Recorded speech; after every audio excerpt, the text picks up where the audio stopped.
Recording is on. Mi nombre es María Altamira, soy médica endocrinóloga del Hospital Central de Mendoza y hoy voy a hablar de tiroides y psiquiatría.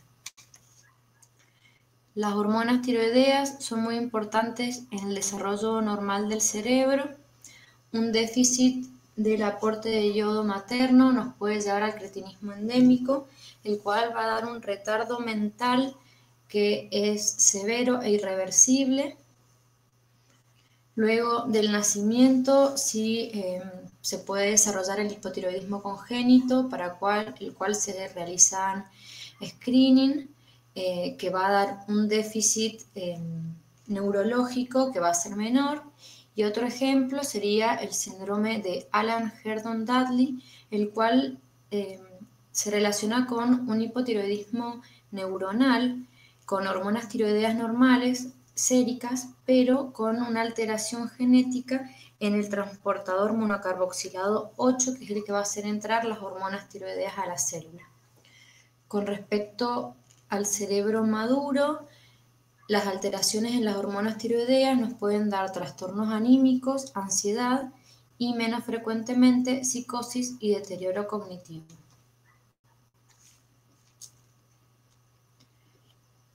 Bueno, la mayoría de los pacientes que tienen disfunción tiroidea van a desarrollar síntomas psiquiátricos. A la vez, a pacientes eutiroideos y pacientes hipotiroides o hipertiroides se les hace una encuesta sobre cansancio, la mayoría de estos pacientes van a decir que lo tienen positivo, por lo cual estos síntomas no son específicos de la enfermedad tiroidea. La mayor cantidad de pacientes con depresión tienen una función tiroidea que es normal y se puede encontrar entre un 1 o un 4% un hipotiroidismo manifiesto y hasta en un 40% un hipotiroidismo subclínico, con una significancia que, como ya vamos a ver más adelante, todavía no está del todo conocida. Hasta un tercio de los pacientes psiquiátricos van a presentar anormalidades en el laboratorio tiroideo que no van a reflejar una enfermedad tiroidea real. Puede deberse a una enfermedad aguda, psiquiátrica descompensada, puede deberse a medicación psiquiátrica o a otro tipo de drogas ilícitas, o a veces son cambios que serían normales para la edad.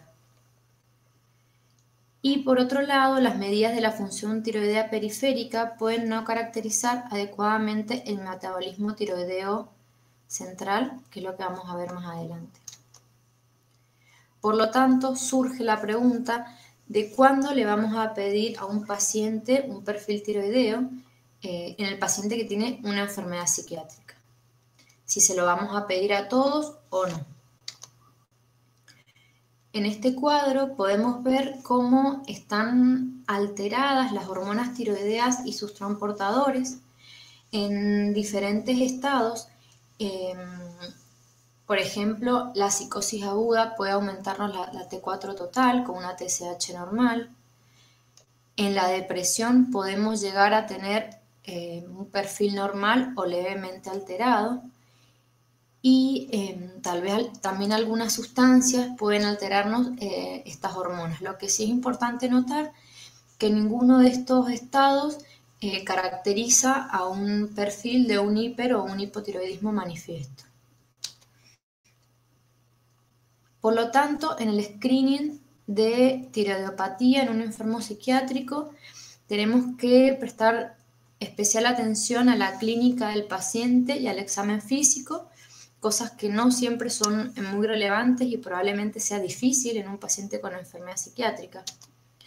Con respecto a la clínica, preguntaré al paciente sobre astenia, constipación, cambios en piel y faneras, si fuera mujer, trastornos en el ciclo menstrual, alteraciones en la fertilidad, además de interrogar sobre antecedentes de enfermedades autoinmunes personales y familiares, de cirugía de cuello, de radiación. Y con respecto al examen físico, poder revisar si el paciente tuviera bocio, si tuviera nódulos, si tuviera vitiligo, por ejemplo, exoftalmos, mixedema. Todas estas cosas van a aumentar la probabilidad pretest de los exámenes que vamos a solicitar. Y sí hay que tener en cuenta que los pacientes que tienen mayor riesgo de tener enfermedad tiroidea serían las mujeres y los ancianos. Con respecto al laboratorio de screening, la TSH es la primera determinación. Si hubiera alguna alteración, vamos a repetir completando con T3 y T4. Y sí es importante que antes de llegar a un diagnóstico y tomar una conducta, hay que siempre repetir el perfil tiroideo, a no ser de que la anomalía sea de tal magnitud que no dé a confusión, asociado con una clínica y un examen físico compatible. Por lo tanto, ante la pregunta si un paciente con TSH normal y TSH elevada y T4 normal que tenga una enfermedad psiquiátrica, se le indicaría el tratamiento. La respuesta es que primero siempre hay que repetirlo y después hay que ver de qué paciente estamos hablando, de qué clínica tiene y cuál es su examen físico.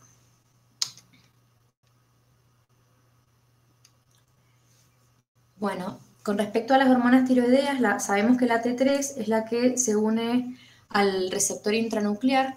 Solo el 20% de la T3 es secretada directamente por la glándula tiroides y para entrar a las células usa diferentes transportadores. Está el transportador monocarboxilado 8, que es altamente específico para T3, y el polipéptido transportador del anión orgánico. Estos son muy importantes porque polimorfismos en estos transportadores pueden darnos hipotiroidismo neuronal que no va a tener con síntomas, pero que no va a tener relación con la concentración sérica de hormonas. En el cerebro, la mayor parte de la T3 se va a producir a través de la deiodinación de la T4, sobre todo por la D2 y también interactuando con la D3 que va a terminar siendo la inactivadora. Y posteriormente, para la acción de la hormona tiroidea, tenemos los receptores intranucleares, alfa y beta, que van a dar las acciones genómicas de las hormonas tiroideas. Se han descrito también receptores citoplasmáticos que nos van a dar una respuesta rápida, pero todavía no tienen un significado, no se sabe bien el significado de esta vía.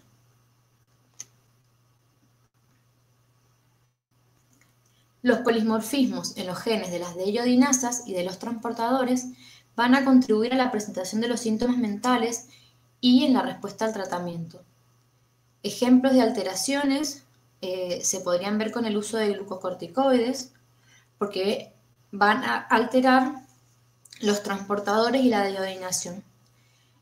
Además del uso exógeno de los glucocorticoides, también podríamos nombrar al estrés, que va a aumentar la producción endógena y podría estar relacionado con los síntomas que tiene a nivel del sistema nervioso.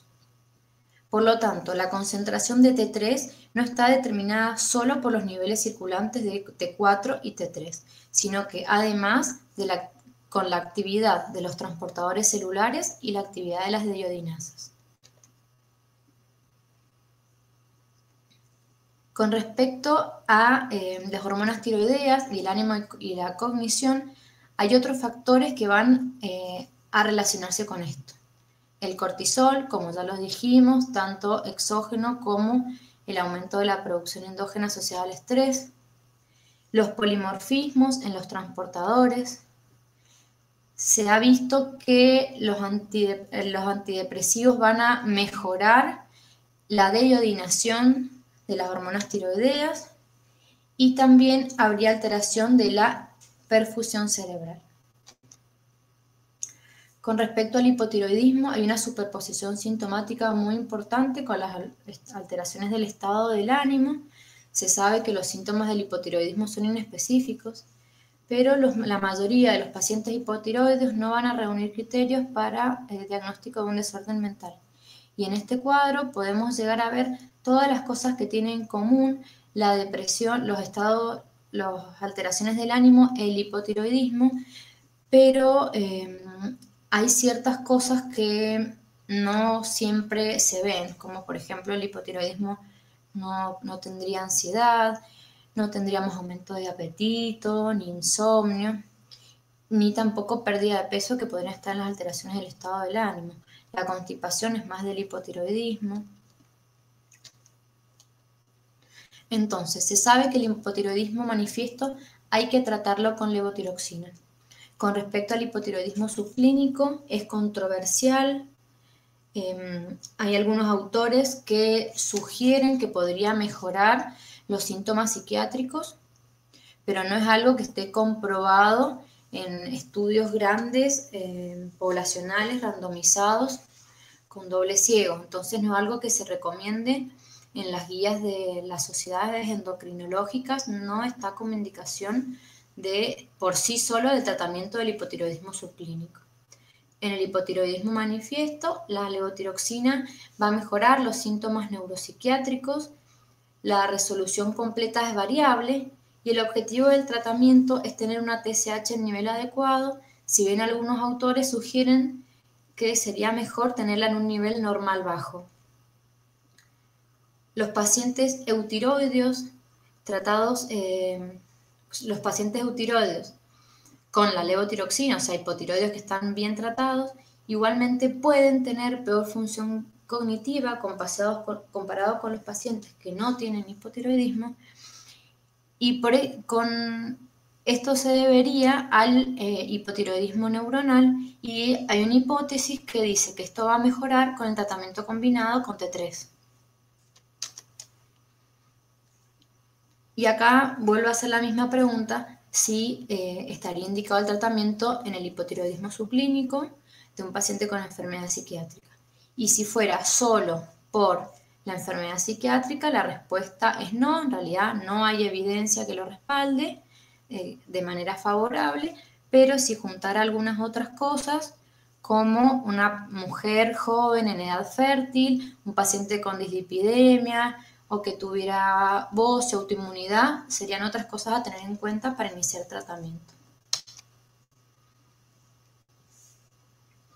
El tratamiento combinado de T3 y T4 no está indicado porque no hay evidencia científica concluyente. Hay polimorfismos en la D2 que se sabe que pueden tener una respuesta positiva al dar T3. Como regla, no se justifica el tratamiento combinado en los pacientes que se quejan de síntomas depresivos a pesar de tener un eutiroidismo bioquímico. Lo que se sugiere es investigar otras causas de esta sintomatología. Hay que hacer screening para hipocortisolemia, enfermedad psiquiátrica, anemia, enfermedades hepáticas, enfermedades renales y SAOS. Y tratar lo que uno encuentre. Cuando este tipo de acciones y medidas higiénico-dietéticas asociado al tratamiento óptimo con levotiroxina falla, hay algunos autores que sugieren que se podría considerar la terapia combinada, y esto sobre todo cuando la T3 sérica estuviera baja.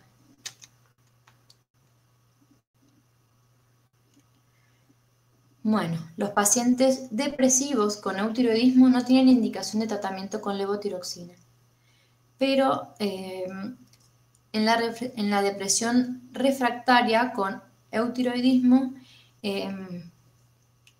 podría caber cierta indicación para el uso de hormonas tiroideas.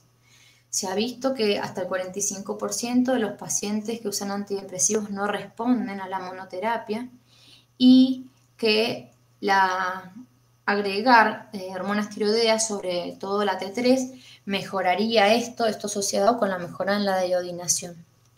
Pero nuevamente se requieren estudios randomizados a largo plazo para verificar esto. Con respecto al hipertiroidismo y los trastornos del estado del ánimo, también podemos ver que tienen muchas cosas en común, si bien hay algunos síntomas físicos, signos físicos que no los vamos a ver, como los clásicos, el aumento de la temperatura de la piel, el temblor, alteraciones en el hábito catártico, pero tienen muchas cosas que son muy parecidas. Entonces hay que interrogar y revisar muy bien al paciente. El hipertiroidismo manifiesto hay que tratarlo y el hipertiroidismo subclínico se va a tratar según los criterios clásicos, que sería la edad del paciente, pacientes mayores, pacientes que tengan osteoporosis, que tengan síntomas de hipertiroidismo, que tengan una TSH menor a 0,01. Pero no hay indicación por el trastorno del estado del ánimo o la enfermedad psiquiátrica en sí, solo con ese criterio. Los síntomas que puede dar un hipertiroidismo sobre todo son ansiedad y también en pocos casos manía. Esto se debe a una hiperactividad adrenérgica y por eso tienen muy buena respuesta a los beta bloqueantes. Menos frecuentemente y más tardío los pacientes pueden tener depresión y esto está asociado al agotamiento noradrenérgico. El nivel de T4 libre se va a correlacionar con el nivel de ansiedad y no siempre se van a resolver los síntomas neuropsiquiátricos cuando el paciente vuelve al eutiroidismo. Y mientras más tiempo dura la enfermedad, más síntomas residuales va a tener el paciente. Sí, hay que tener mucho cuidado en que los ancianos pueden tener un hipertiroidismo apático, entonces hay que tener mayor nivel de sospecha. Con respecto a la autoinmunidad tiroidea, la autoinmunidad por sí sola no tiene indicación de tratamiento con levotiroxina. Se ha descrito relación entre enfermedad autoinmune tiroidea y desórdenes mentales, pero la evidencia no es concluyente. Los pacientes con enfermedad de Graves que están eutiroideos tienen más trastornos del estado del ánimo. Se han reportado altos títulos de anticuerpos en pacientes con trastornos afectivos. Los pacientes eutiroideos con tiroiditis autoinmune tienen síntomas más severos de ansiedad y depresión que la población general y por supuesto la encefalopatía de Hashimoto. Y una mención especial sería el carbonato de litio, que es comúnmente usado en el trastorno bipolar. Y hay que saber que eventualmente el paciente puede desarrollar un hipotiroidismo, que habitualmente es subclínico y se va a presentar en los primeros 2 años del tratamiento. Menos frecuentemente puede presentar una tirotoxicosis. La prevalencia del hipotiroidismo subclínico en diferentes estudios poblacionales va a ir del 7 al 27%. La aparición de este trastorno no se va a relacionar con la duración de tratamiento ni con la litemia. Hay varios mecanismos descritos, pero principalmente se cree que va a haber afectación de segundos mensajeros intracelulares a nivel cerebral y esto va a generar una respuesta exagerada de la TSH al estímulo con TRH.